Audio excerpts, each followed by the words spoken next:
So, as previously mentioned, welcome to those of you who have either just joined us, or thank you for sticking around for those who've been part of day 2 of the Open Future Forum. It's I keep saying this at the beginning of every session, but it's genuinely been a really incredible experience thus far. Yesterday was the kickoff of day 1, where we talked about civic infrastructure and the built environment. And I said earlier today that it surprised me how meaningful and how deep that conversation went.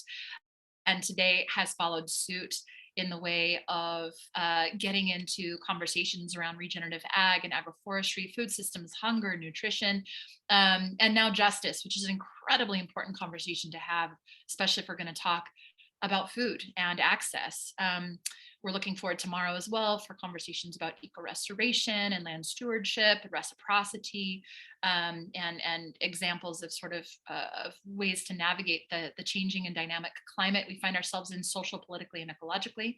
But today I'm very honored to welcome this particular session.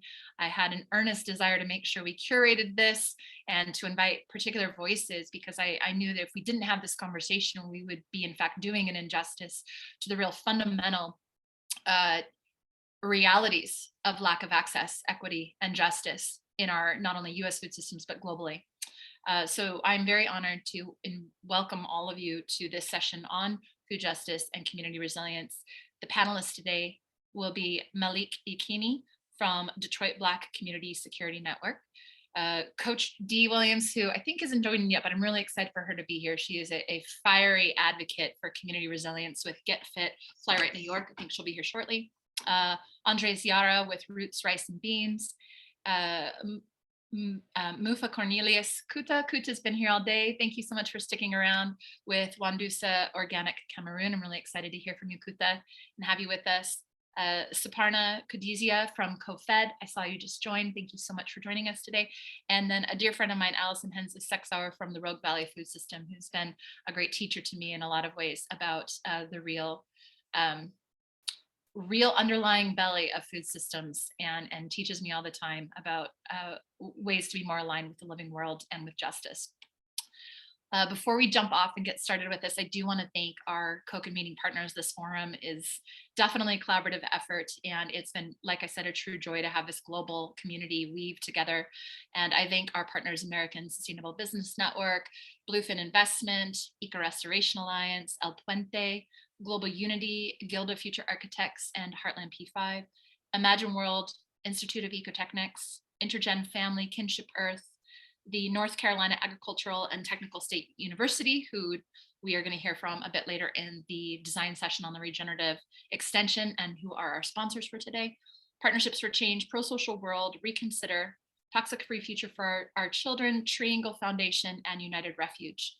Really honored by all of your participation and everybody's contributions. Again, this is very much a community-driven experience to have these important and essential dialogues. And with that, I'm really excited to welcome first Malik Yakini. Malik, I'd love for you to kick us off with this session. I feel like hearing from your voice in this roundtable feels essential to begin the conversation. So feel free to have a few minutes of a go, introduce yourself. I'm sure we'll weave the conversation back and forth between the various speakers, but I really welcome you to kick us off and help set the frame for this essential conversation. Thank you. Thank you so much, Jamaica. My name is Malik Yakini. I'm the executive director of the Detroit Black Community Food Security Network. And we do several things in Detroit to try to build a more localized, resilient, community-based and community benefiting food system. And I'll talk more about the specifics of that, I'm sure, as we get into the conversation. But in terms of framing, I'll just say that clearly the problem of hunger and food insecurity in the United States is not a problem caused by the lack of production. There is enough food produced in the world to eliminate hunger. The problem is the lack of political will and the long history of injustice that is embedded into the economic and political systems that operate within inside of the United States. And so any effort to eliminate hunger would be misguided if it doesn't really go after the root causes. For example, there's a lot of folks in the emergency food world who are trying to address hunger by giving food away to people in mass quantities. But clearly you can't solve the problem by doing that. You can only solve the problem by addressing these deep-rooted systemic discrepancies that concentrate wealth and power in the hands of a select number of people who, not coincidentally, are usually white, because the system of capitalism and the injustice that goes along with capitalism is very much intertwined with the global system of white supremacy. And so we see the concentration of resources in the hands of people who are identified as white, and we see far too often people who are Blind people or other people of color, indigenous folks, not having access to those resources. So with that, I'll turn it back over to you, Jamaica. Thank you so much, Malik. I look forward to hearing further conversations about your work. I think let's keep weaving you into the conversation as a foundational set. I appreciate that kickoff. I wonder if, Andre, would you like to introduce yourself and a bit about your work and share some thoughts on this conversation? Thank you. Hello, everyone. I'm Andre Jara. I'm from Colombia, but I'm now in Amsterdam.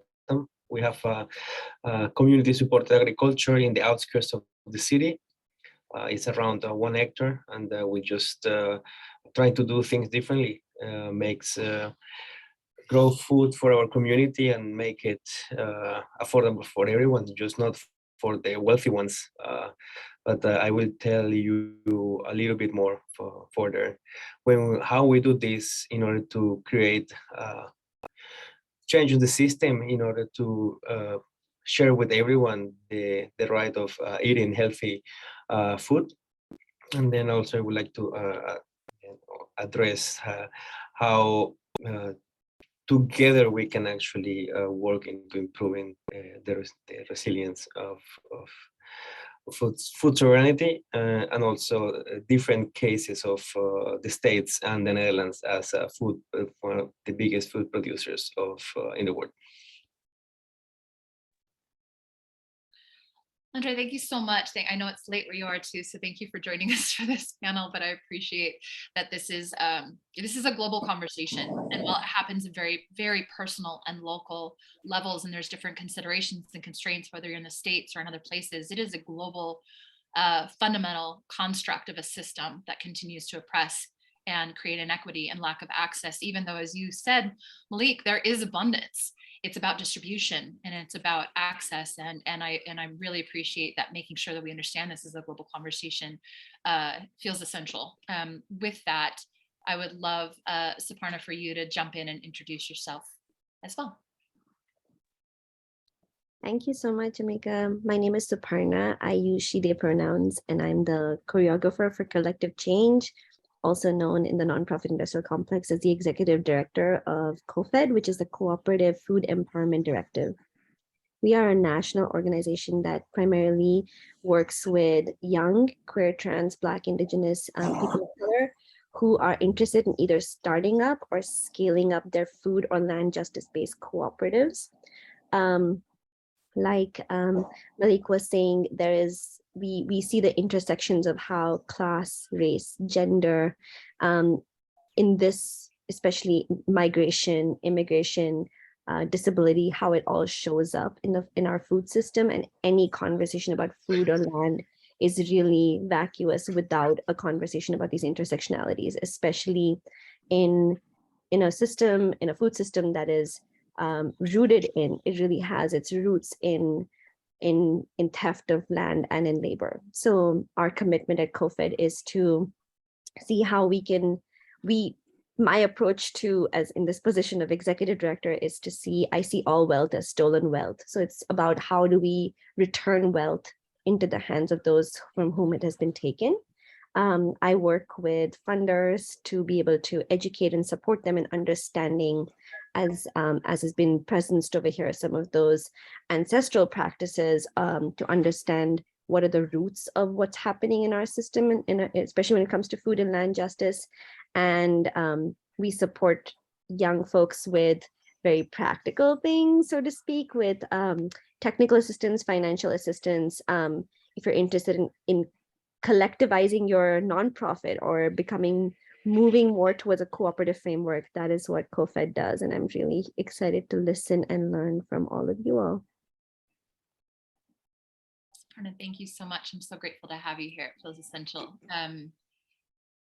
to also name those intersectionalities. And then it's a very complex and multifaceted issue. I'm a mother of a trans bi individual, and I'm learning so many of these incredible intersecting points from a different perspective, and to ensure that all of them are addressed as connected, I think is really important to even be able to address and unravel them, and stop the sort of siloization and othering of seeing these as separate issues and not realizing that they're part of the same fundamental construct, that we're radically working to see how we can sort of, create the trim tab to start making the change of those fundamental structure roots. And I'm going to ask a question to the panel about that particular point in a minute, but first I want to finish introductions.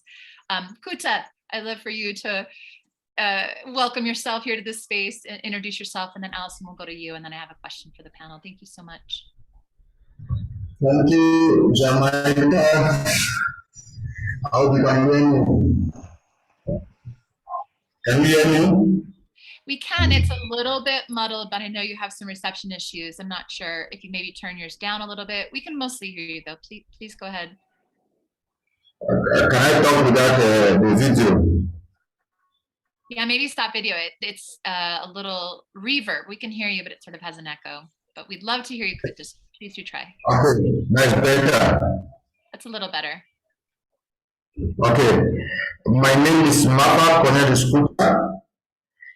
I am born from a farming background in a rural community in Cameroon, and my parents were subsistence smallholder farmers.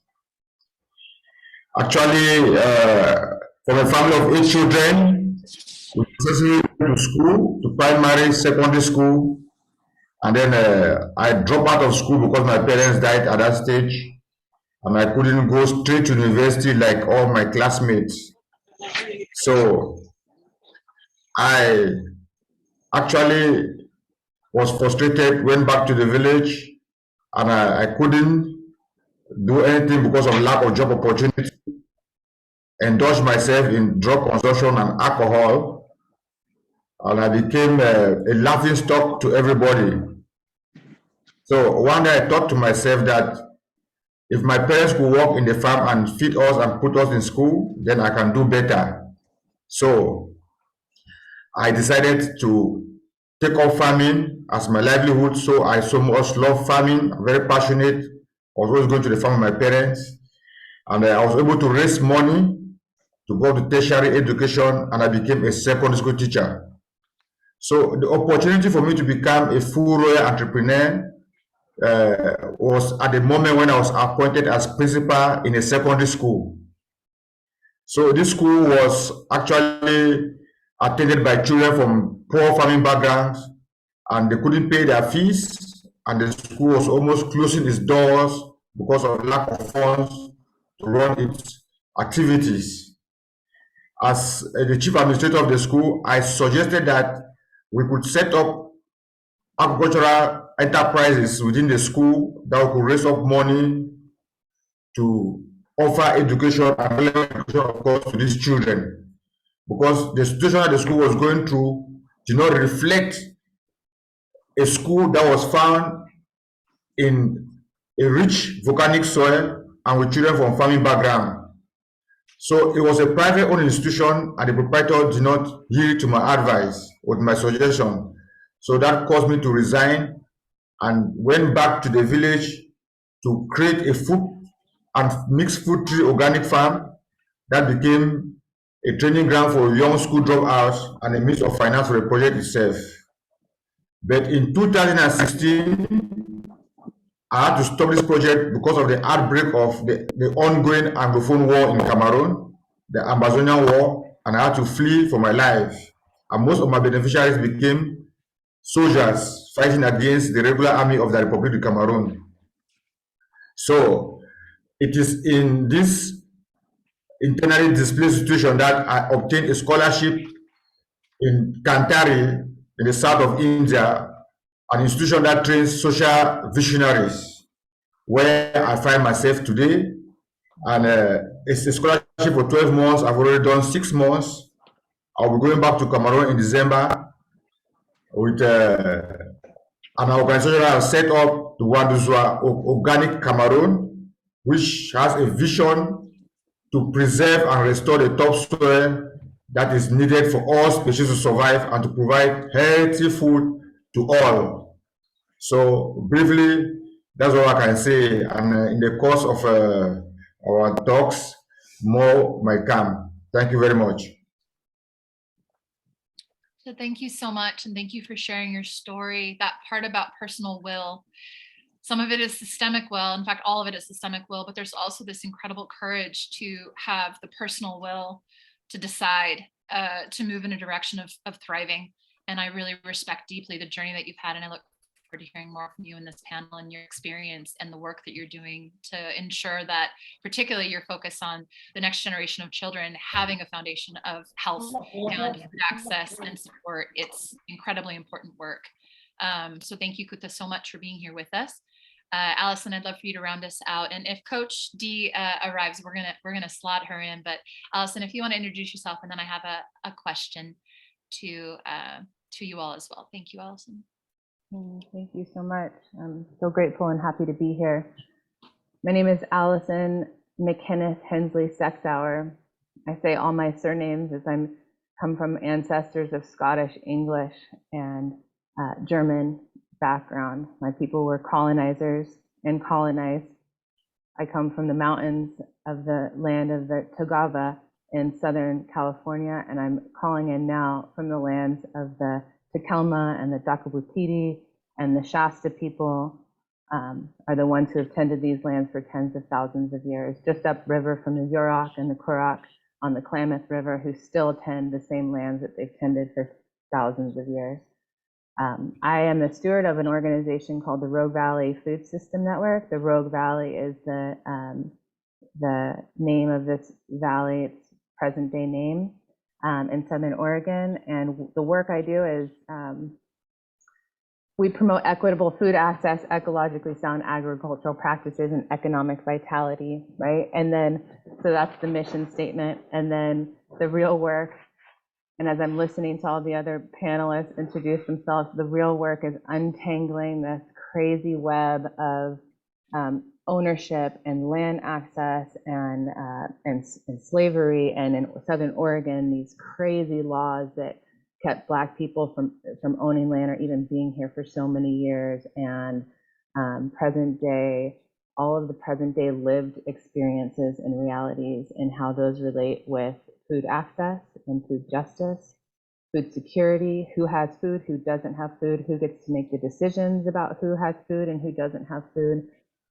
Why we're still feeding people food that doesn't nourish or serve them. It's really just put some calories. Why do we still think in a caloric system where we're actually making people sick by the food that we feed them? And it's by far and large the underserved and populations, the marginalized populations, the Black, Indigenous, people of color, trans, queer populations that are on the outskirts of receiving of having choice.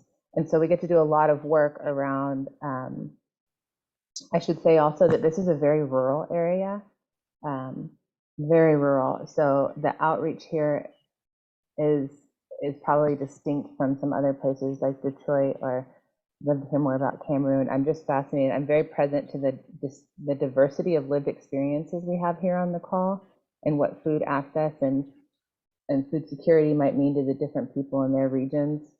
We are, my work right now is a lot of outreach and trying to build authentic relationships that serve the people who need serving the most.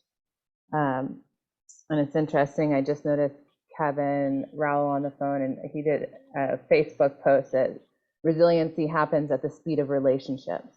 And I've stolen that one. I've put it in my pocket, and it's become a part of my heart in the work. So what the work that I really do is build relationships, and I'm excited to be here and be listening and learning and supporting in any way I can. Thanks for having me. Thanks for being here, Alison. Thank you all for being here. One thing I encourage is an active chat. So those in the space, feel free to offer your resources, your thoughts. I think this is a dialogue that can also happen through chat, but I do want to ask a couple of questions to those who sort of curated, and then obviously we focus in as we can. an arc of conversation I'd love to follow is to start with, many of you talked about the structural roots, the underlying constructs of colonization and oppression that have been so deeply embedded that they've somehow become normalized. They weren't there. There's other roots to uncover. There's other roots to remember and reweave and renourish. And I know that that's a lot of the work that you all are doing. So this sort of structural overlay on top of what I think of as a more reciprocal way of just being and living that's always part of the human culture, especially when we talk about food. Not only is it a fundamental sort of survival, but it's so fundamental to human cultures. Food is at the center and heart and hearthstone of all of our connectivity, both to the earth, to each other, and to our own bodies and our own wellness.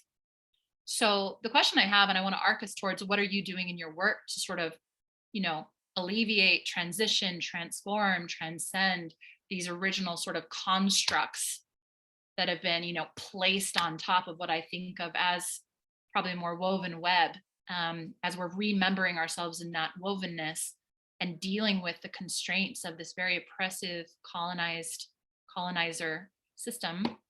I'd love to hear your perspectives about some of those roots, and let's lay a deeper understanding of what causes these issues, the compounding crises that we're working on. And then in a bit here, we'll come back to, and what are you doing to solve it? Unless it feels organic to jump in with that now, but I think that it's interesting to hear some voices about some of those structural roots and the roots underneath those. I'm going to hand it to Malik first, but then feel free, panelists, jump in as you feel the call after maybe Malik shares. Malik, please feel free to go ahead. Thank you very much. Alison acknowledged earlier this legacy of colonialism, and I want to start with that. And Alison, thank you for raising that. Because I think the most difficult question related to how we battle these oppressive systems is the question of land. And the reality is, for those of us living in the United States, we live on land that has been colonized. And although the indigenous people may still be caretakers of the land, they're functioning largely within a system that is controlled by the descendants of colonizers. And because colonizers have been on land for 200, 300, 400 years, does not make the land any less a settler colony. In other parts of the world, the land has also been colonized many times. And then we have the issue of African people having been enslaved in order to serve as free labor on the land. And so as we're talking about justice, in fact, sometimes I use the term relative justice, because I'm not really sure that justice is possible without a massive redistribution of land. We would almost have to have a dismantling of what we know as the United States of America to have real justice, to return real stewardship of the land to the indigenous populations, both in what we currently call the United States and throughout the world. So I just want to lift that up. I don't have the answer to that question. I just want to lift it up as being one of the most difficult aspects of really creating justice. And again, I sometimes use the term relative justice, or we can move towards justice by a more thoughtful distribution or redistribution of land. But I'm not sure that even approximates real justice. But the other thing is that this colonial system, which is also rooted in Eurocentrism and rooted in the global system of white supremacy, one of the tactics that it uses is to suppress the cultural wisdom of indigenous people throughout the world, and instead to supplant the worldview and the cultural wisdom of people who come from Western Europe, who were the primary colonizers of the entire world. And so by suppressing the cultural knowledge of indigenous peoples throughout the world, we don't get a chance to benefit from the relationship that indigenous peoples have had since the beginning of time, both with the land and also with food, and really understanding kind of the reciprocal and symbiotic relationship that exists between human beings, the food, the planet, and the other animals and plants that we share the planet with. But that wisdom is embedded in the indigenous cultures throughout the world. And so there's been kind of a cultural war going on, not in the same sense that is used popularly in Washington circles these days, but there's been this larger cultural war has been waged for several centuries, again, that suppresses the cultural, suppresses the history, knowledge of the history, and the cultural knowledge which is embedded within that history of people of color throughout the world. Also, we know that food has been weaponized. In the United States, for example, and what we now currently call the United States, as European settlers moved west, they intentionally destroyed the food source of many of the indigenous peoples, the bison in particular. And there's been these egregious pictures that have been shown of piles and piles, mountains of bison head, because they understood that the indigenous people were dependent upon that animal for their survival. In fact, again, it was a reciprocal relationship. And food has been weaponized in many other ways. So these are very difficult and complex problems. And I'll say clearly that I don't have the answers to those problems. And I'm not sure any of us have the answers. I think all of us have part of the answer or some insight into the direction that we might move. So having said that, I'll wrap up by saying that the organization I lead, the Detroit Black Community Food Security Network, is doing a few things in the area of addressing these deep-rooted systemic oppressions. The first thing that we're doing as people of African descent in the United States, whose ancestors were kidnapped and brought to these shores to serve as free labor, and whose culture and history was suppressed, we are trying to grow into an increased knowledge of ourselves. It's our assertion that the only way that Black people in this country can move forward in an intelligent way is if we do it in a way which is rooted in and consistent with our own cultural precepts. That means that we have to learn, the wisdom that was embedded within, that is embedded within the cultures of West Africa, that we were intentionally separated from as a result of our enslavement. And so all of our programs are rooted in the desire to help our people in Detroit place themselves within their own cultural and historical continuum. And then finally, one of the things that we're doing, one of many things that we're doing, is we are a sponsor. Our organization is one of 3 sponsors of what's called the Detroit Black Farmer Land Fund. And we have, for the last 2 years, provided more than $70,000 to small scale farmers in the city of Detroit to either purchase the land that they're farming on or to buy infrastructure to put on that land to assist them. We do this with full knowledge that that is still problematic because, again, there are indigenous folks whose land that we're on. And so we try to do that in conversation with indigenous communities. And also we are now beginning to reach out to indigenous communities to also distribute some of this funding to help folks get ownership of land. And I'll end by saying, and I think Alison acknowledged this in her statement as well, this whole idea of land ownership is problematic. So on one level, the only way that farmers in this country in the United States can have security on land is to so-called own the land.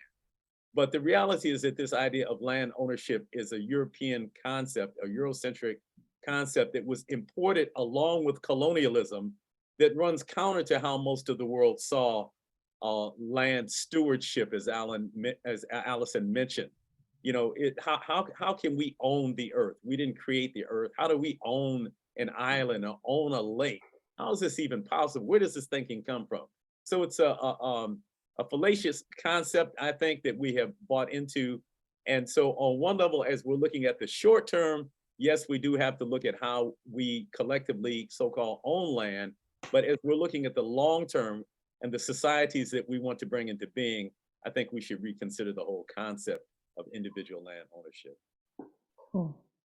Yeah, Malik, thank you so much. Yeah. Really celebrating that and deeply appreciate your wisdom in your words. And we'll acknowledge that same awareness is why we have a session tomorrow from 3:30 p.m. on the restoring planetary reciprocity. The point of that one is sovereignty, land stewardship, and the rights of nature, and really looking at co-liberation can't happen if we're not also decommodifying land and realizing we're in a relationship, a reciprocal relationship with Earth. That first has to be our fundamental liberation for all comes from liberation from the earth. And to your point, when we're talking about an ownership structure and we're looking at transitioning to this concept of true stewardship and what does that mean for more of a collective commons, we also need to have reparations, respect, acknowledgement for access and stakeholdership and agency in lands. And right now that equates to ownership in our current structures, but you're right, it's not about that. It's about ensuring that there's agency and access to be able to be sovereign. And that requires at this point, with the current construct, land ownership, in order to not have somebody say, I own your land and I can kick you off at any time. So like these are really embedded constructs, and you're right, the dismantling of that would look like a radical redistribution that in some ways, you know, even if we chip away at it a little at a time, I'm seeing the threshold and the edges of that starting to happen. And I'm all about being a rabble rouser to turn the dial up and see what we can do to keep turning up this radical redistribution that is needed. And that's going to look like a lot of subversion of the existing paradigm structures, the power structures that be. But, you know, that structure is crumbling anyway. So the rise up of the grassroots and those on the ground doing this work, and the more agency and cooperation we have to work together, my hope is that as these structures crumble, because they will and are, they're finite and not built for the real, true living principles of the world, of the earth, this infinite approach to cooperation, reciprocity, renewal, regeneration, equity, collaboration. I have a hope in my heart. I can't help it. I'm a mom, that this is the starting of a tipping point towards something. And that's certainly why we're here, at least trying to have the conversations together. So Malik, thank you so much for your perspectives. And with that, I do want to welcome, we have Coach D, who's been one of my invited guests to this particular session. We're going to weave her in along the way. And Coach, whenever you jump into the conversation, please feel free to introduce yourself. But I want to keep the flow going of the panel. I think the way that Malik shared both sort of what are the systemic roots, and again, the roots underneath the roots of the oppressor roots, what are the systemic roots and challenges of this issue? And then what are some things you're doing to address those in your work? I think we can just have the next go around be sort of a both and it looks like Kuta's got something next. So feel free to jump in. Thank you. Kuta, do you, yeah, there you go.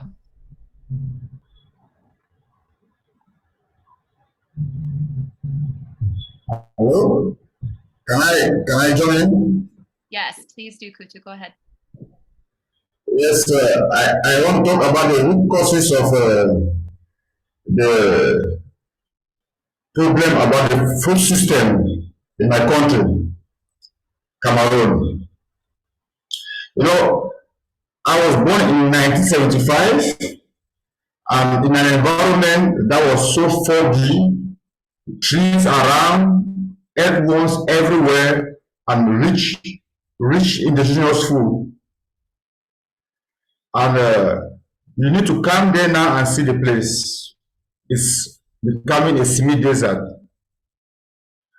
This has been as a result of unsustainable agricultural practices that farmers, that's 9 out of 10 farmers for the past 20 years that have been farming in Wandusoa in the southwest region of Cameroon. 9 out of 10 farmers are using chemical fertilizers and synthetic pesticides to boost the production of their farms, produce and GMO seeds.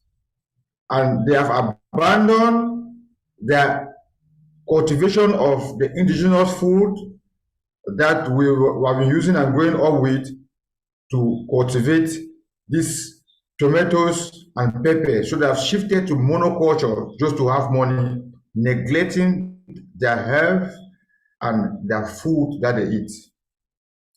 This has caused a huge problem in the lives of people and in our community, because there has been appearance of strange diseases. There have been disappearance of foodstuff, and now people work and get money only to buy rice that they import from Asia. And this is not our staple food. The land has been degraded in such a way that food cannot grow by itself. With the advent of industrial agricultural companies like the Cameroon Development Corporation, De Monte, who use hazardous pesticides and they use airplanes to spray their crops in the farm, and they spray on even the farmers who are inside the farm and on everybody who is living around. You know, we are living in a very deadly condition. With this condition of soil and the occupation of vast farmlands by these agricultural companies, the indigenous people do not have their own farmlands to farm their own crops. So how can we survive with this kind of situation that we don't have any farmable land again? How can we survive in producing food that is contaminated by chemicals?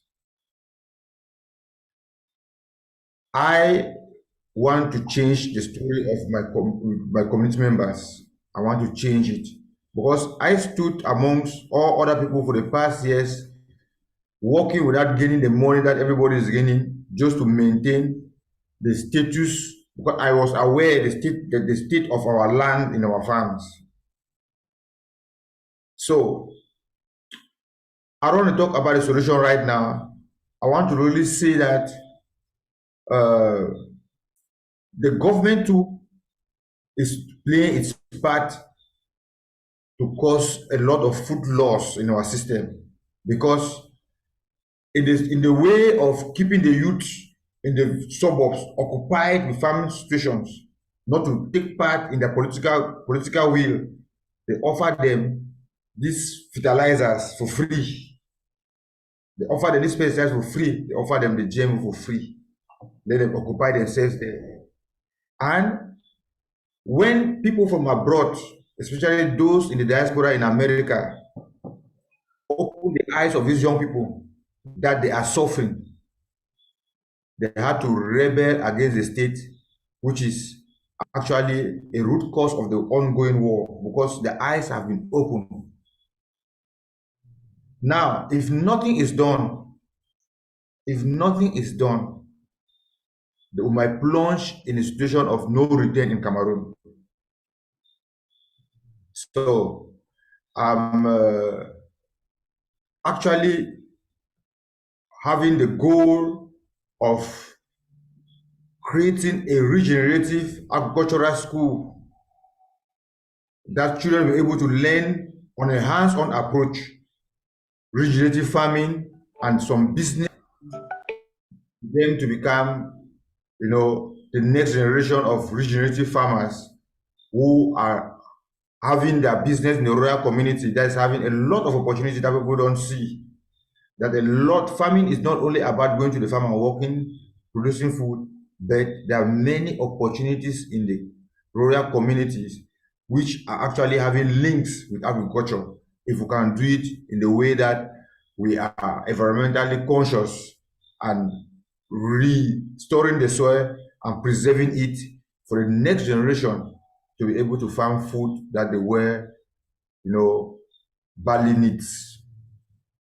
So those are some of the root causes of the destruction and degradation of our food system in Cameroon. Kuta, thank you so much. Thank you very much. Yeah, absolutely. One thing I just wanted to note, and we're going to go Andres next. I was going to go that direction, so that's a good weave.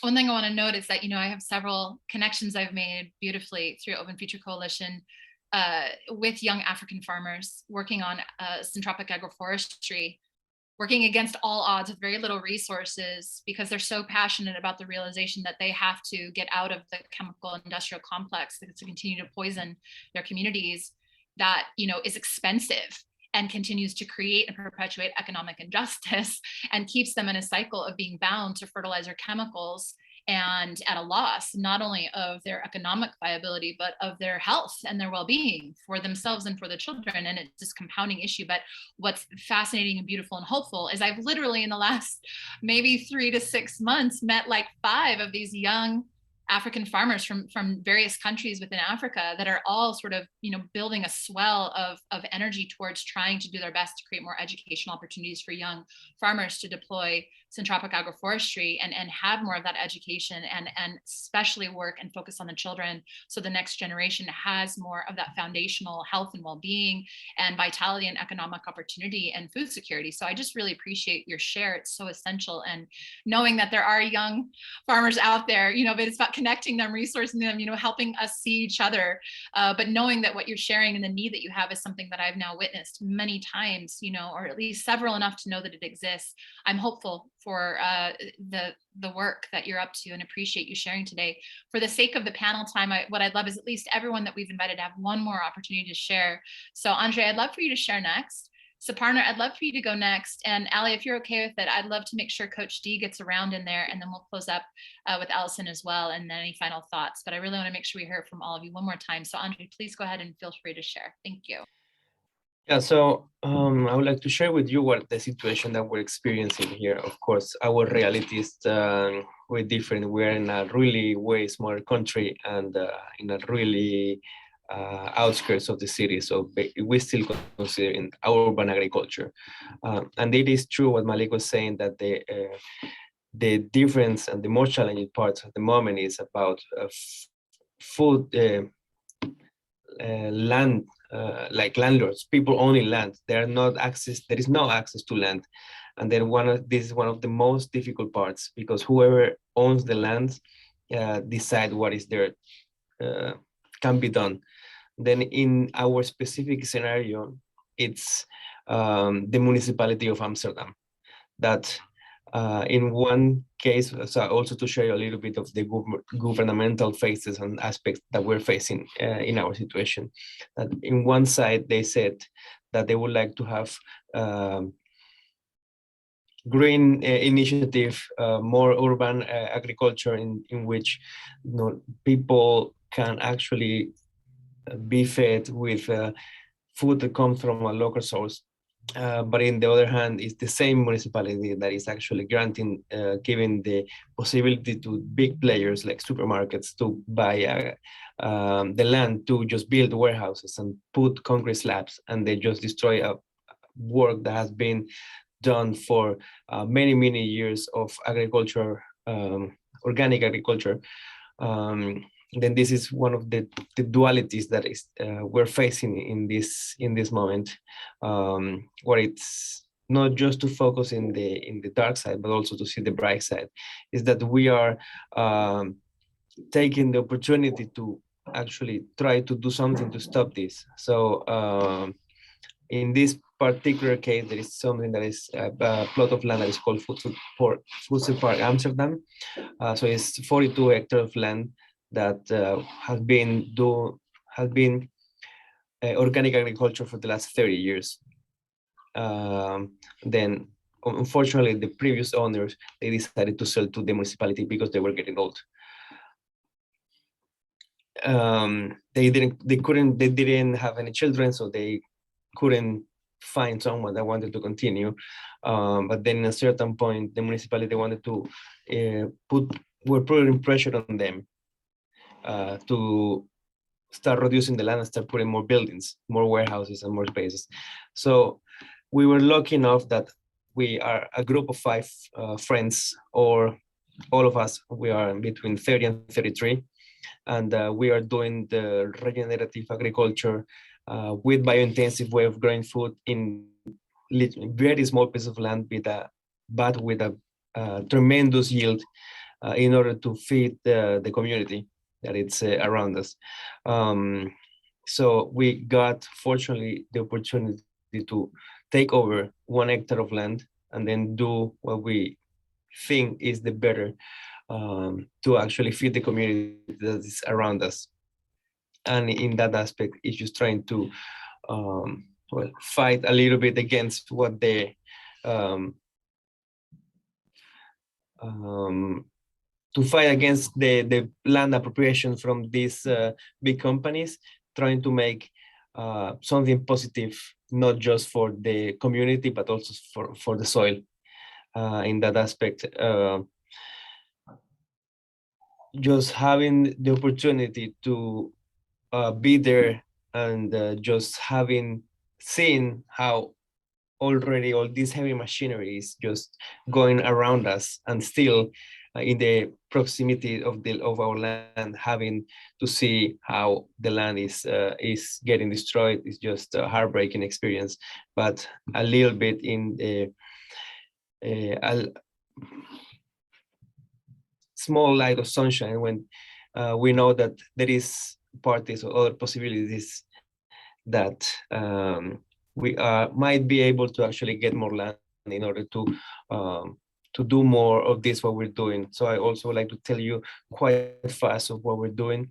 So it's basically a community supported agriculture. We started with 35 members in the first year. Now we are in the almost the end of the fourth, and we feed 600 people a week for 32 weeks a year. We started with 35, now we have 600. So this is just to really show the potential and the effectiveness of doing regenerative agriculture. It doesn't matter in which situation. How can you really increase the organic matter of your soil, and also the microavailability of nutrients from your yields.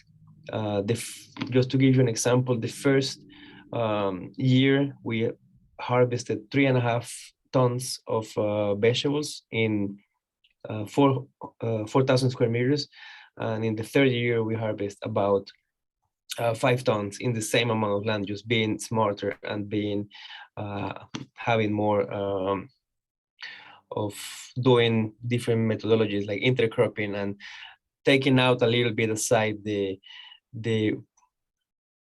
Western knowledge that is telling you how to do things and more, or a holistic way of working with nature, instead of just following certain patterns that one crop per bed is good enough if you leave it there. So just trying to apply all the knowledge that we have been gathering, and that we see as part with nature, in order to understand a system that we know that is disrupted, and we're trying to build it in order to not more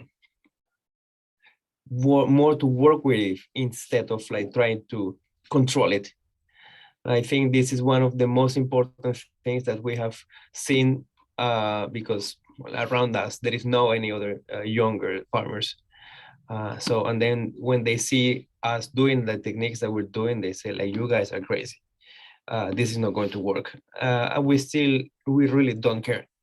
So in those aspects, like we are trying our best to unravel and untangle this mindset of the people that is around us, even though we're competing with big companies that have the power, the economical power to buy us, to really just pass with a caterpillar machine and just like destroy everything that has been done for the last 30 years.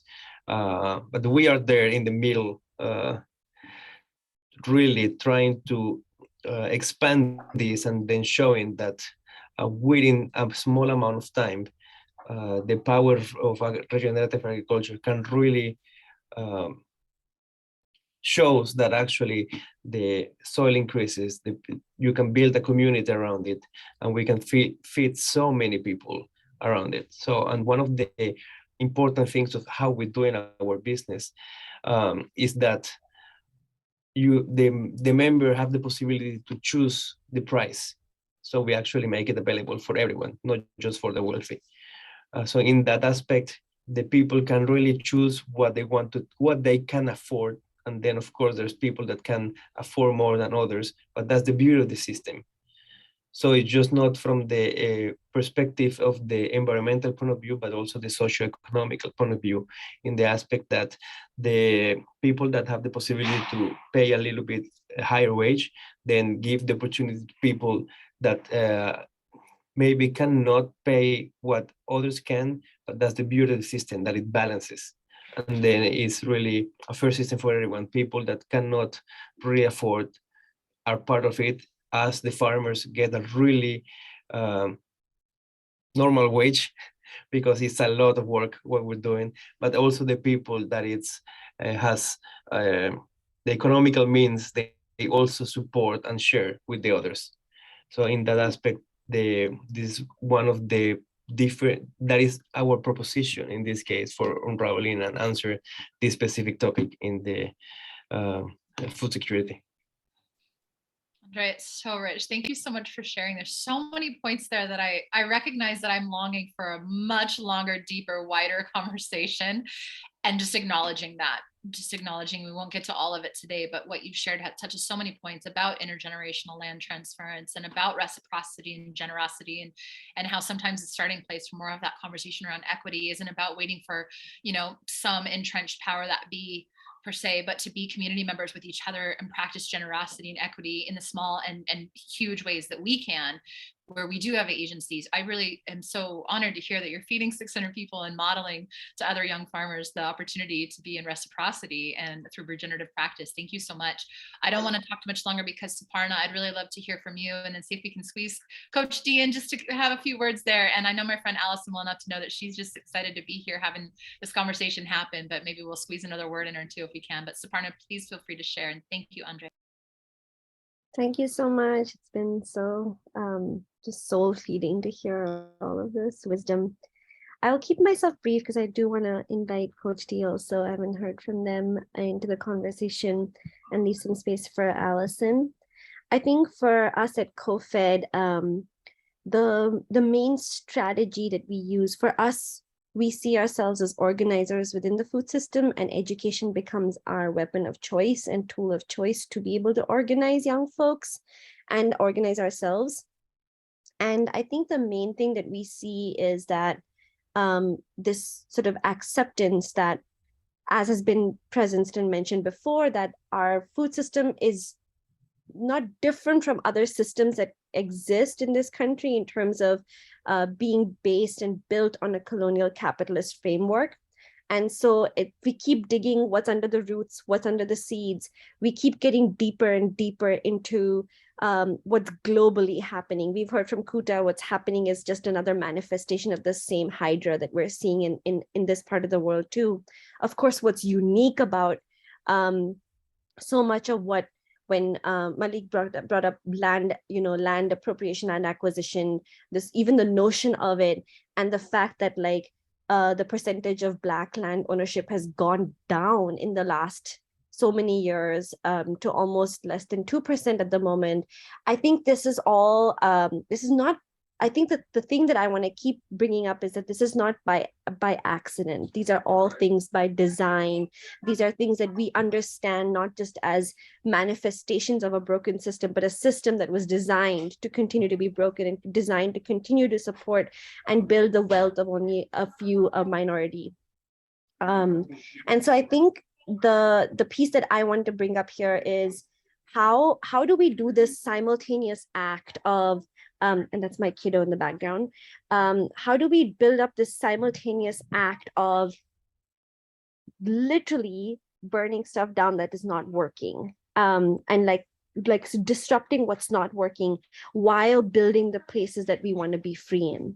And so what does liberation work look like when we are also feeling the pushes and pinches of, hang on just a second.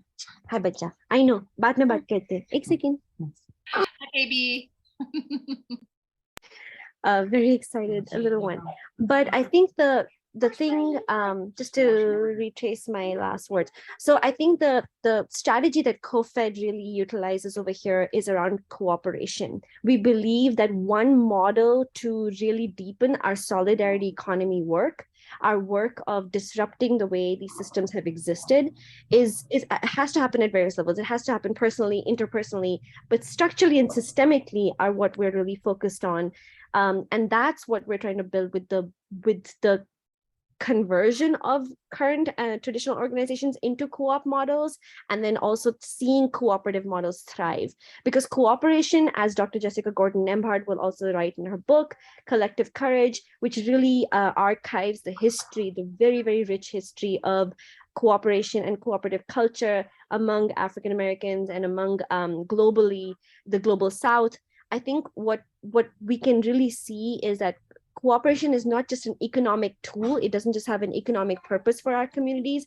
It's actually a cultural thing. It's also how we preserve our stories, our culture, our legacies. And right now, what we see among a lot of young Black and Indigenous youth is, and people of color who are working in the food system, is this like tiredness, is exhaustion that we have inherited generationally, and how we can disrupt that. So I'm also really inviting folks to maybe think about a trauma-informed way of thinking about our healing that needs to happen across. I feel like collective liberation is the understanding that our liberations are uniquely tied together, and really we are continuously watching and experiencing harm at a disproportionate level. So to begin to do this work of healing, I think there's a lot of acknowledging that's happening, but we really have to begin to do this work together. So cooperation, and that is what I'm really excited to keep bringing into the space. Thank you for the space and time. Oh, Suparna, thank you so much. Again, there's so much rich there that I want to ping on, but I'd love to hear Coach D's voice before we wrap this particular conversation. And there's other ways to continue this conversation that I want to name at the end. Coach, so good to see you, friends. Thanks for joining us. You want to introduce yourself briefly and just any thoughts you have. You're on mute, but we just love to hear your voice. Just jump in with whatever's true and flowing. You're maestra. So good day, everybody. Many blessings. My name is Coach D. Williams. I'm from Brooklyn, New York, and I am the founder of Get Fit, Fly Right.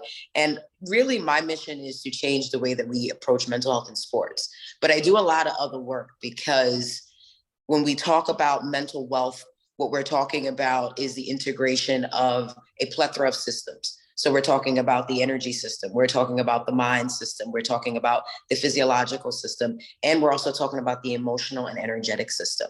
And so when it comes to food disparity, food justice, food sovereignty, the work that I do is more so around education and healing. To the last comment, it is about a certain level of accountability that communities get to take on how they approach, the overwhelming conditioning of society to be an individual, have your own ownership, rise out of of your circumstances and all of these things. And so with the work that I do in Brownsville, I partner with other food sovereignty places like University NYC to bring education to youth. Something as small and simple as letting them know why, or asking them why they're drinking a certain thing, right? When we look at the FDA, Food and Drug Administration, there was a comment earlier about food being weaponized. And so I think a lot of the work, yes, in all of its facets, it starts there. It starts with the mind, because if reparations come, if structures and systems get changed, people at the lowest levels won't even be aware of it. They will still be adherent to the conditions that they are not even aware of that are conditions, right? Because it's just been their way of survival. It's been their way of living. And I think the way that we achieve these higher level benchmarks of cooperation, of collective ownership, is by first getting to the mindset. So that is a lot of the work that I do, because I truly believe in being someone from the projects. Both my parents died early and of illnesses that could have been prevented had they had better food and didn't have substance misuse, which also runs rampant in Indigenous and Black and Brown communities.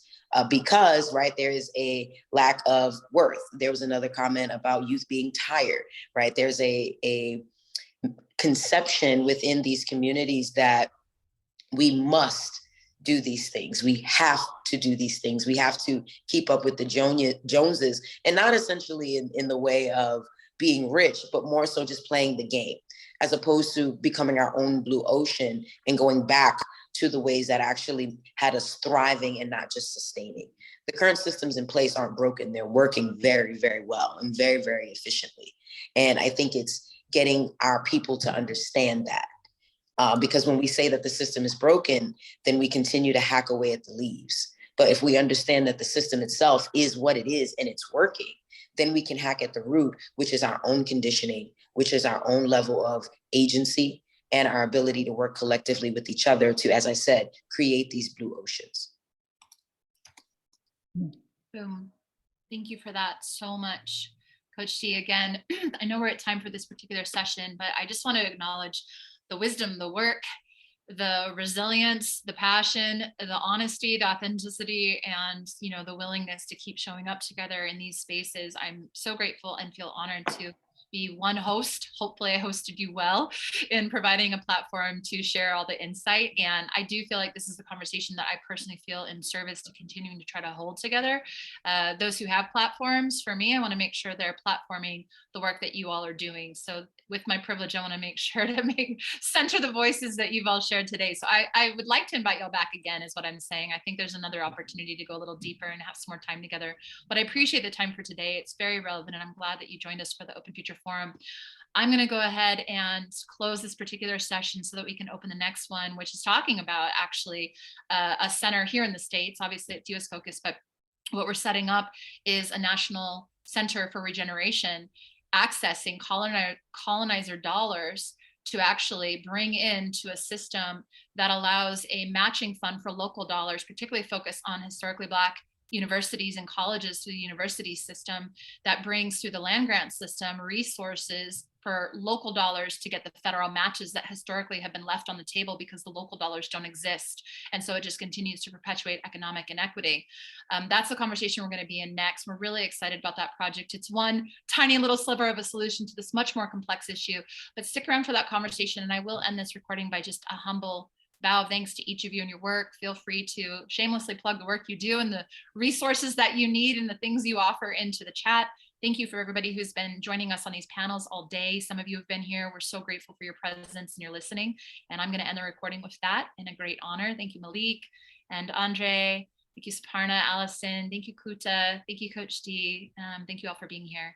And we'll go ahead and stop this particular session. And you can stick around for the next one. Thank you so much.